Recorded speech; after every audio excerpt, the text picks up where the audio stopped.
5,000 سے زائد اسٹوڈنٹس جو ہیں اس نے اس اسکول کرکٹ میں حصہ لیا. P C B school talent programme کے تحت شروع کروایا گیا. مختلف اضلاع میں مختلف ڈویژنز میں یہ میچز جو ہوئے ہیں. اس طرح فیصل آباد ڈویژن میں بھی ان میچز کا انعقاد کیا گیا جس میں 2 مرحلے رکھے گئے. تقریباً 60 ٹیمز نے حصہ لیا. اس دوسرے مرحلے میں 8 ٹیموں نے حصہ لیا. سپر 8 کا نام اس کو دیا گیا کمشنر کپ کا. تو اسکول لیول پہ جو میچز تھے فائنل جو اس کو باقاعدہ طور پہ پاکستان ٹیلی ویژن پر براڈ کاسٹ کیا گیا اور ساری مینجمنٹ وہاں پر پی سی بی کی موجود تھی. کوچز وہاں پر موجود تھے. Director domestic cricket chief operating officer Pakistan cricket board Sameer Ahmed Syed وہاں پر موجود تھے. تو اس لیول پہ جا کے بچوں کو اپریشیٹ کیا گیا. Chairman P C be Mohsin Naqvi نے بھی آنا تھا بٹ کیونکہ اس دن دیگر مصروفیات تھی وہ نہیں ہے. لیکن جو باقی جگہوں پر ہوئے جیسے لاہور میں فائنل ہوا ہے, اس کے علاوہ کراچی میں ہوا ہے, تو وہاں پر وہ موجود تھے ان بچوں کو اپریشیٹ کرنے کے لیے, ان کی حوصلہ افزائی کرنے کے لیے.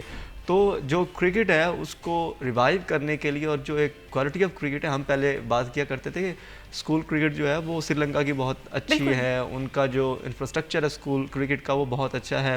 اس کے علاوہ آسٹریلیا ہے اینڈ دین انگلینڈ میں بہت اچھا اسکول کرکٹ کا. ابھی انڈیا بھی کافی اس میں آگے نکل چکا تھا بٹ ناؤ ہم یہ کہہ سکتے ہیں کہ پاکستان کا جو اسکول کرکٹ ہے اس کو بہت اچھے سے مینیج کیا گیا ہے اور موقع دیے گئے. اس طرح کے ایونٹس ہونا بہت زیادہ ضروری ہے. اگر آپ انڈر 16 میں ٹیلنٹ کو پہچاننا چاہتے ہیں, انڈر 19 میں یہی لوگ ہیں, یہیں سے ہم ٹیلنٹ دیکھیں گے, یہاں سے ہم بڑے بڑے نام جو ہیں وہ جنریٹ کر سکتے ہیں.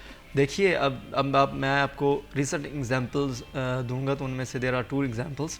اینڈ فرسٹ آف آل ان میں سے جو ابھی پاکستان شاہین کے کپتان ہیں وہ is also part of Pakistan national team as well. ابھی ریسنٹلی عبدالصمد کا نام آیا پاکستان نیشنل ٹیم میں 40-20 اگینسٹ سری لنکا. وہ بھی فیصل آباد سے ہیں. عرفان نیازی جو کہ آلریڈی ڈی پی ایس میں کھیلے ہیں, پھر پنجاب کالج میں کھیلتے رہے. اسی طرح جو عبدالصمد ہے وہ بھی اسی پاتھ وے سے گئے ہیں. So they both are from school cricket اور ابھی دونوں جو ہے وہ نیشنل لیول پہ پاکستان کو ریپرزینٹ کر رہے ہیں. دونوں کا تعلق فیصل آباد سے ہے. پڑھے لکھے ہیں, منجھے نوجوان ہیں اور آئندہ آنے والے دنوں میں دیکھیں جو ایک کرکٹ ہے اس میں اب یہ صرف یہ نہیں رہا کہ آپ کو کرکٹنگ نالج کا پتہ ہونا چاہیے, آپ کو کھیل آپ کا اچھا ہونا چاہیے, but on the other hand جو اس میں دیگر سرکمسٹانسز ہوتے ہیں ان پر بھی کام ہونا ضروری ہے اور ان میں سب سے امپورٹنٹ چیز ہے ایجوکیشن. تو جب آپ اسکول کے بچوں کو ایجوکیٹ بھی کریں گے اینڈ دین وہ کرکٹ بھی کھیلیں گے تو ہم پھر وہ میمز نہیں بنیں گی کہ ان کو انگلش بولنا نہیں آتی یا سم ہاؤ. بٹ میں یہ سمجھتا ہوں کہ کرکٹرز کا کام کرکٹ کھیلنا ہوتا ہے, وہ کوئی پروفیسر نہیں ہے کہ آ کے اچھی انگلش جاڑیں. بٹ اگر اس لیول پہ ان کی گرومنگ ہونا شروع ہو جائے انڈر 17 سے, انڈر 15 سے, انڈر 19 سے, تو وہ جب نیشنل ٹیم میں جائیں گے تو پھر آپ کو ایک کانفیڈنس نظر آئے گا جیسے ہم نے سمیر منہاس میں دیکھا ہے. وہ کانفیڈنس نظر آئے گا جیسے فرحان یوسف میں دیکھا جو کہ انڈر 19 کے کپتان ہیں. مطلب ایک پورا پلان ہمیں پی سی بی کا ویژن نظر آ رہا ہے کہ وہ جو ہماری گراس روٹ لیول پہ کرکٹ ہے اس کو کس طرح سے بہتر کر رہے ہیں. وہ چاہے اسکول کرکٹ ہو, چاہے وہ ڈومیسٹک کرکٹ ہو, فرسٹ کلاس ہو, گریڈ 1 ہو, گریڈ 2 ہو, تو اس پر وہ پراپر کام کر رہے ہیں تاکہ جو وہ ٹیلنٹ جو کہیں نہ کہیں ہڈن رہ جاتا تھا اس کو نکال کر لیں. اب اس کے علاوہ یہ تو ہوگی نا اسکول کرکٹ ہوگی, انڈر 19 ہوگی, ینگ ٹیلنٹ کے لیے گراس روٹ لیول پہ کام کر رہے ہیں. آن دا ادر ہینڈ جو ہماری ایلیٹ کلاس ہے یا جس کو ہم کہہ سکتے ہیں کہ جو ہمارے تھوڑے سے ایمرجنگ سٹارز ہیں 24 ایئر کے, 22 کے, ان کے لیے بھی پی سی بی نے بہت بڑا انیشیٹو لیا ہے اور کلب کرکٹ کروانے کا فیصلہ کیا ہے. اس وقت فیصل آباد میں بھی اس کو انیشیٹ کیا گیا اور کلب کرکٹ کے میچ ہو رہے ہیں, انٹر ڈسٹرکٹ ہو رہے ہیں. سال 2025 کا مجموعی طور پہ انالیسس کریں فیصل آباد کے اسپورٹس کے حوالے سے تو یہ بہترین سال ثابت ہوا ہے کیونکہ انٹرنیشنل کرکٹ بھی فیصل آباد کو سال 2025 میں ملی. عزادار آپ کا یہ سال کیسا رہا, سال 2025 کیا ٹارگیٹس تھے وہ اچیو ہوئے؟ اسپورٹس کو بات کر رہی ہیں یا ہیلتھ کے حوالے سے؟ میں ویسے آپ سے ویسے ہی بات کر رہی ہوں کہ آپ کا یہ سال کیسا رہا, پھر میں آپ سے بات کروں گی کہ ڈسٹرکٹ بار ایسوسیشن کے انتخابات بھی اسی سال ہیں تو کیا ویژن رہا ہے پچھلے سال؟ سال 2025 سال سے بات کی جائے تو ہمارے لیے یا میرے لیے تو بہت اچھا الحمدللہ رہا ہے اور مزید بہتری آئی ہے کیونکہ گنجائش جو ہے بہتری کی ہمیشہ رہتی ہے اور امید کرتے ہیں کہ جو نیا سال اب 2026 شروع ہو چکا ہے تو اس میں بھی اللہ پاک مہربانیاں اور اپنا کرم کرے گا اور اس میں بھی جو ہے مزید بہتری لے کے آئیں گے. تو سال 2025 کے حوالے سے جو آپ نے پوچھا ڈسٹرکٹ بار, کیونکہ ڈسٹرکٹ بار کے جو الیکشن ہیں وہ 10 جنوری کو ہونے جا رہے ہیں اور اس میں فیصل آباد میں 4560 وکلاء اس وقت ایسے ہیں جو رجسٹرڈ ہیں جنہوں نے کیو سہولت کے تحت اپنا ووٹ کاسٹ کرنا ہے. اس میں سے 4200 کے قریب وکلاء ایسے ہیں جنہوں نے جو سالانہ فیس ہوتی ہے ڈسٹرکٹ بار کی وہ ادا کر دی ہے. تقریباً 300 سے زائد وکلاء ایسے ہیں جنہوں نے ابھی فیس ادا نہیں کی. جنہوں نے فیس ادا نہیں کی وہ اپنا ووٹ کاسٹ نہیں کر سکیں گے. مگر 31 دسمبر کو پنجاب بار کونسل کی جانب سے ایک لیٹر جاری کیا گیا ہے جس میں انہوں نے کہا کہ ایسے وکلاء جنہیں ابھی ڈگری موصول ہوئی ہے یا ان کے پاس ابھی کارڈ آیا ہے تو وہ بھی اپنا ووٹ کاسٹ کر سکیں گے 3 جنوری تک. اس کے لیے انہیں کیو سہولت کے تحت رجسٹرڈ ہونا ضروری ہوگا. جب وہ کیو سہولت کے تحت رجسٹرڈ ہو جائیں گے تو وہ بآسانی جو ہے اپنا ووٹ کاسٹ کر سکیں گے. تو فیصل آباد میں chairman election district board Rana شفقت عالم کے ساتھ گاہیں بگاہیں ملاقات ہوتی رہتی ہے. تو امید ہے کہ 4500 جو رجسٹرڈ وکلاء ہیں ان میں سے 3500 کے قریب راؤنڈ اباؤٹ تقریباً ووٹ جو ہے کاسٹ کیا جائے گا. صبح اگر بات کی جائے تو 9 بجے ووٹنگ کا عمل شروع ہو جائے گا اور شام 5 بجے تک یہ جاری رہے گا. اور امید ہے کہ 5:30 یا 5:45 بجے تک, کیونکہ بائیو میٹرک الیکشن ہو رہے ہیں, تو 5:30 یا 5:45 تک یا حد 6 بجے تک رزلٹ جو ہے وہ اناؤنس کر دیا جائے گا. اس میں اگر مزید بات کی جائے تو 8 صدر کے امیدوار ہیں اور 4 اس میں سیکٹری کے امیدوار ہیں, 6 نائب صدر کے امیدوار ہیں, جوائنٹ سیکٹری کے ہیں, فنانس سیکٹری کے ہیں, لائبریری کی سیٹیں ہیں. تو یہ وہ سیٹیں ہیں جن کے اوپر الیکشن ہوگا. اور سب سے اہم جو الیکشن ہے وہ ہے سیکٹری کی سیٹ پہ دیکھنے کا, کہ سیکٹری کی سیٹ پہ جو 4 امیدوار ہیں ان کے ساتھ مختلف جو دھڑے ہیں وہ جڑے ہوئے ہیں اور بڑا ہی دلچسپ مقابلہ ہوگا. میرے اندازے کے مطابق جس وکیل نے 25 سے 30 ووٹ زیادہ حاصل کیے تو وہ جیتنے میں کامیاب ہو جائے گا. اور ہر سال ہم دیکھتے ہیں, ایک الیکشن مجھے یاد پڑتا ہے کہ 7 یا 12 ووٹوں کا فرق تھا, تو 12 ووٹوں کی جو تھے وہ لیڈ سے سیکٹری کامیاب ہوئے تھے. تو بہت کم جو ہے مارجن ہوتا ہے. پچھلی دفعہ اگر بات کی جائے تو 32 یا 33 کا جو تھا وہ گیپ تھا. 32-33 ووٹ زیادہ لینے کے بعد جو موجودہ سیکٹری ہیں سید محمد وہاب شاہ وہ کامیاب ہوئے تھے. تو اس دفعہ بھی بڑا کانٹے دار مقابلہ ہے سیکٹری کی سیٹ پہ. 32 یا 33 یا 40 کے قریب جس وکیل نے بھی اس زیادہ سے ووٹ پہلے کیا. آپ نے دیکھا ہوگا کہ ڈسٹرکٹ بار ایسوسی ایشن کی جانب سے یا بہت سے وکلاء یہ بات کرتے ہوئے دکھائی دیے, سوشل میڈیا پہ بھی یہ خبریں گردش کرتی ہوئی دکھائی دی کہ جو برادری کی بنا پہ جو سیاست ہے وہ نہیں ہونی چاہیے, برادری کی بنا پہ ووٹ کاسٹنگ نہیں ہونی چاہیے. تو اس سال آپ نے کیا چیز دیکھی, یہ چیز کم ہوئی؟ اس دفعہ بھی جو کئی وکلاء ہیں, ظاہری بات ہم سارا دن کچہریوں میں سیشن کورٹ میں رہتے ہیں, تو وہاں جس وکیل سے بات کریں کہ آپ نے فلانے کو ووٹ کیوں نہیں دیا یا فلانے کو آپ جو سپورٹ کیوں نہیں کرے, تو وہ یہ کہتے ہیں کہ ہم تو جٹ ہیں, ہم جٹوں کو سپورٹ کریں گے. اب جو رانا برادری ہے وہ کہتی ہے ہم رانوں کو سپورٹ کریں گے. جو سادات برادری ہے وہ کہتے ہیں اگر کوئی ہمارا سادات سے منسلک کوئی کینڈیڈیٹ آئے گا تو ہم اسے سپورٹ کریں گے. وکلاء میں دیکھیں اتنا بڑا پڑھا لکھا طبقہ ہونے کے باوجود برادری جو ہے نظام ابھی تک ان کا جاری ہے. اور کہیں نہ یہ چیز ویژن کو بھی متاثر کر رہی ہوتی ہے. ہو سکتا ہے کہ ایک ایسا پرسن جو ایک ویژن کے تحت آ رہا ہے وہ آپ کی کاسٹ سے نہیں ہے, تو یہ چیز جو ہے یہ ایٹ لیسٹ ویژن میں نہیں آنی چاہیے. فردر بھی ہم بات کریں گے وکلاء کے مسائل کے حوالے سے, سپورٹس کو بھی ساتھ ساتھ دیکھیں گے.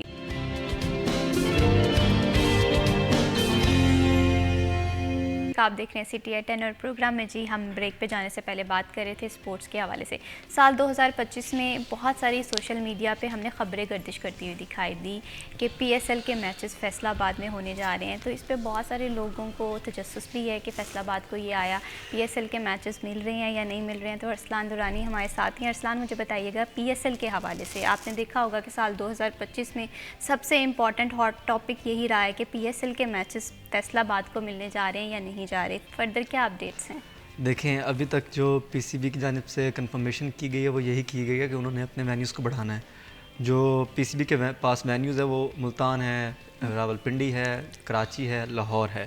اس کے علاوہ جو 5th وینیو ہے they were also need for it. But اب جب ہمارے پاس انٹرنیشنل کرکٹ واپس آ چکی ہے اور 3 او ڈی آئی میچز یہاں پر ہوئے, تینوں میں ہاؤس فل تھا, 17,000 کی کیپیسٹی ہے اینڈ 17,000 لوگ بیٹھے ہوئے تھے. تو اس کے بعد پی سی بی کی مینجمنٹ نے, پی ایس ایل کی مینجمنٹ نے یہ فیصلہ کیا کہ at least 8 P S L کے میچز جو ہیں وہ فیصل آباد کے اقبال اسٹیڈیم میں کرائے جائے. یہاں تک کہ جو چیئرمین پی سی بی کے ہیں وہ یہ چاہتے ہیں کہ جو opening ceremony Pakistan super league کی 11ویں ایڈیشن کی وہ بھی فیصل آباد میں ہو, کیونکہ یہاں پر جتنا انہوں نے انرجی دیکھی ہے کراؤڈ میں اور جتنا لوگوں کا رسپانس دیکھا ہے تو وہ یہ چاہ رہے ہیں, اس کو پلان کر رہے ہیں. But in upcoming days یہ ہو سکتا ہے کہ فیصلہ لے لیا جائے، لیکن ابھی تک یہ زیر غور ہے. بٹ جہاں تک میچز کی بات ہے تو وہ تو میچز مل چکے ہیں، 8 کے قریب میچز ہونے ہیں، مرحلہ وار ہوں گے کیونکہ پی ایس ایل کو ریشیڈیول کیا گیا. پہلے جو ہے وہ 27 مارچ سے 3 مئی تک تھا، ابھی اس کو مزید کم کیا گیا، 23 فروری سے یا 23 مارچ سے سٹارٹ کریں گے. سو اب دیکھتے ہیں کہ اس میں میچز کی تعداد بھی بڑھتی ہے کیونکہ ابھی 2 نئی ٹیمز آنی ہیں. اب 2 نئی ٹیمز میں یہ بھی باز گشت ہے کہ فیصل آباد کی ٹیم جو ہے اس کو شامل کیا جائے گا. پی سی بی کی جانب سے 6 نام جو ہے وہ فائنلائز کیے گئے تھے، جن میں حیدرآباد تھی، فیصل آباد تھی، سیالکوٹ تھی، راولپنڈی کی ٹیم تھی اور اس طرح گلگت کی ٹیم تھی، مظفر آباد کی ٹیم تھی. 6 نام دیے گئے تھے. اب it's totally depend on the auction جو کہ ہونے جا رہا ہے 8 جنوری، مطلب آج سے تقریباً کوئی 6 دن بعد.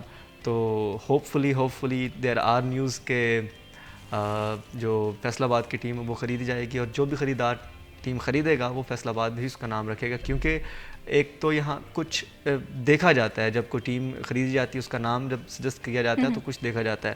وہ فیصل آباد کے حوالے سے کیا نیم سجیسٹ کیے جا رہے ہیں شائقین کی جانب سے، یا کیونکہ آپ فیلڈ میں جاتے ہیں، آپ لوگوں سے بات بھی کرتے ہوں گے، تو کیا کہتے ہیں؟ Well there are many names جو کہ سرکولیٹ کر رہے ہیں within the P C B اور سوشل میڈیا پہ. تو ان میں جو زیر غور ہے وہ فیصل آباد وولفز ہے، کیونکہ ڈومیسٹک میں فیصل آباد وولفز کے نام سے ایک ٹیم ہوا کرتی تھی. ابھی جا کے نام کہیں چینج ہوئے ہیں. اس کے علاوہ فیصل آباد ٹائیگرز ہے، فیصل آباد شاہینز ہے، اس طرح کے مختلف نام سجیشن میں آ رہے ہیں. لیکن موسٹ پروبیبلی فیصل آباد وولفز جو ہے وہ اس کی پاسبلٹیز زیادہ ہے کیونکہ وہ کافی ریلیٹ کرے. باقی چاہنے والے تو فیصل آباد مارخورز بھی رکھ سکتے ہیں، اب ہم کیا کر سکتے ہیں. بٹ میں آپ کو پروسیجر بتا رہا تھا کہ ابھی آکشن جو کہ 8 جنوری کو ہے، اس سے قبل یہ ہے کچھ جو بائر ہے یا جو بڈ لگاتا ہے وہ کچھ چیزیں دیکھتا ہے، میجرمنٹس لیتا ہے. ان میں سے ایک یہ ہوتی ہے کہ اس ٹیم کو جس کو خریدنے جا رہا ہے اس کی اسپانسرشپ کتنی ہوگی، اس کی جو فین بیس ہے وہ کتنی ہے، اور وہاں سے اس کو کتنا ریونیو جنریٹ ہو سکتا ہے، جو کہ اس کے رائٹس، میڈیا رائٹس اور دیگر رائٹس جو ہے وہ سارا کچھ کر کے. ظاہر سی بات ہے ایک بزنس بھی ہے، کرکٹ تو ہے ہی ساتھ. تو اس میں جو پازیٹیو چیز وہ یہ ہے کہ فین بیس کے حوالے سے بھی فیصل آباد، بزنس کے حوالے سے بھی فیصل آباد جو ہے یہ ٹاپ آف دا لسٹ ہے.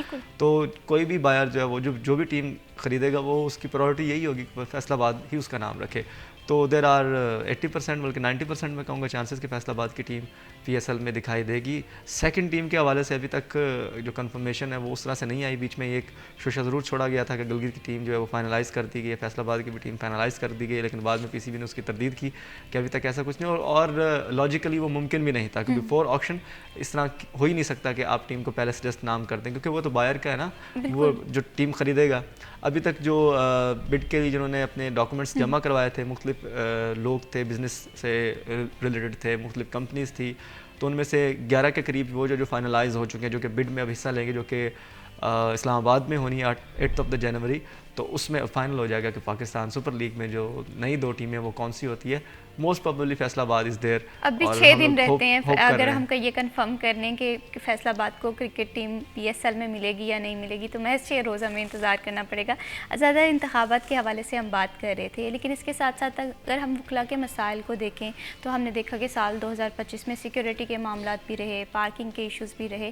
آپ کو کیا کیا مسائل جو ہیں وہ وکلا میں نظر آ رہے ہیں اگر ہم ان کی دیگر مسائل کے حوالے سے بات کریں؟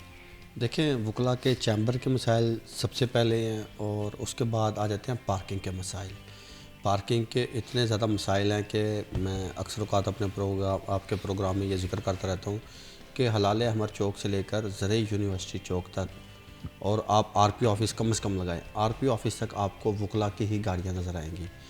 اس کے بعد آپ چلے جائیں ڈی سی روڈ جو جناب باغ کو جاتا ہے، وہاں پہ بھی آپ کو وکلا کی گاڑیاں نظر آئیں گی. اس کے ساتھ ضلع کونسل اور پروین شاکر کمپلیکس ہے، آپ وہاں پہ بھی چلے جائیں، آپ کو وہاں پہ بھی وکلا کی گاڑیاں نظر آئیں گی. اس کے بعد آپ پریس کلب روڈ پہ چلے جائیں، آپ کو دونوں اطراف میں وکلا کی گاڑیاں کھڑی نظر آئیں گی. آپ بیک سائڈ پہ سرکلر روڈ چلے جائیں جو کچہری بازار کو جاتا ہے، آپ اس روڈ پہ چلے جائیں، وہاں پہ بھی آپ کو وکلا کی گاڑیاں نظر آئیں گی. اور اس کے بعد جو ڈسٹرکٹ اینڈ سیشن جج کا وی آئی پی گیٹ ہے اور جو ضلع کونسل کے درمیان والی سڑک ہے، وہاں پہ بھی آپ کو وکلا کی گاڑیاں نظر آئیں گی. تو بات کرنے کا مقصد یہ ہے کہ پارکنگ کے اتنے زیادہ مسائل ہیں کہ احاطہ کچہری میں بھی جگہ فل ہے اور باہر سڑک پہ بھی جگہ فل ہے. اور جگہ فل ہونے کے سبب جو شہری ہیں یا ایسے افراد جن کا وہاں سے گزر ہوتا ہے روزانہ کی بنیاد پہ، تو انہیں جو ہے مشکلات کا سامنا کرنا پڑتا ہے. اور سونے پہ سہاگا یہ ہوتا ہے کہ ساتھ ہی ضلع کونسل چوک میں ہم دیکھتے ہیں آئے روز احتجاج ہوتے ہیں.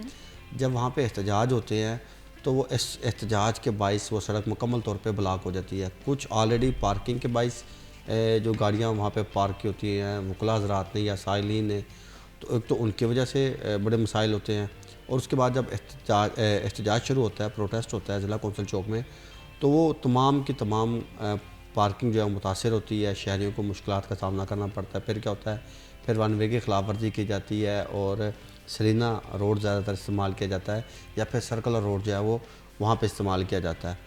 تو بات کرنے کا مقصد یہ ہے کہ یہ پارکنگ دیکھنے میں تو ایک لفظ صرف اور صرف پارکنگ ہے, بالکل, مگر اس کے جو مسائل ہیں یہ دور تک اس کے اثرات جو ہیں وہ نظر آتے ہیں. لیکن ایسا تھا یہ مسئلہ حل کب ہوگا؟ ہم نے اگر فیصل آباد کے مجموعی طور پہ پارکنگ کے مسئلے کو دیکھیں, ہم نے دیکھا ہے کہ 10 سال سے فیصل آباد کو کوئی بھی ریسنٹ پلازا پارکنگ کا نہیں ملا. سیم ہم دیکھتے ہیں کہ یہ ڈسٹرکٹ بار ایسوسیشن کے مسائل میں بھی ایک اہم مسئلہ ہے. تو یہ پارکنگ کا مسئلہ اگر اتنا سنجیدہ ہے تو اسے اتنا سیریس کیوں نہیں لیا جا رہا؟ دیکھیں, آپ صرف اور صرف وکلا کو نہ لیں.